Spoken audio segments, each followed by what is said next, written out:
In today's video, you will learn how to save a Microsoft Word document without Read Only Recommended. To get started, direct your attention to the File tab located in the top left corner of the Word window. Selecting this tab opens the File Management options. From here, choose Save As. This option allows you to control how and where your document is saved, rather than just updating the existing file with the same settings. After selecting Save As, look for the Browse option. Choosing Browse opens the Save window where you can select the exact location for your document. This is also where you can access additional save settings that are not visible in the basic menu. Near the Save button in this window, you will see a Tools option.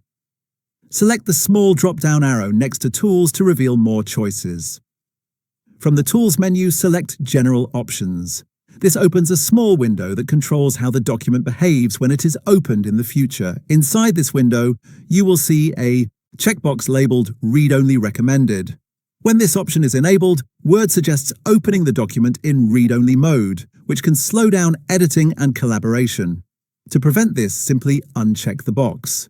Once the Read Only Recommended option is unchecked, select OK to confirm the change. This ensures the setting is applied before the document is saved. At this point, you can continue with saving the document as usual. Choose the folder, library, or directory where you want the file stored and make sure the file name is correct. Then complete the save action. From now on, when this document is opened, it will no longer prompt users with a read-only recommendation.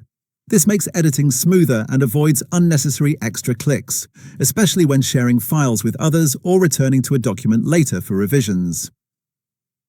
This method is especially helpful for documents that will be updated over time, such as reports, drafts, or collaborative files. By adjusting this setting once, during the save process, you save time and reduce confusion later. That is all there is to it. I hope this brief tutorial was able to help you out. As always, thank you for watching, and I look forward to catching you in the next tutorial.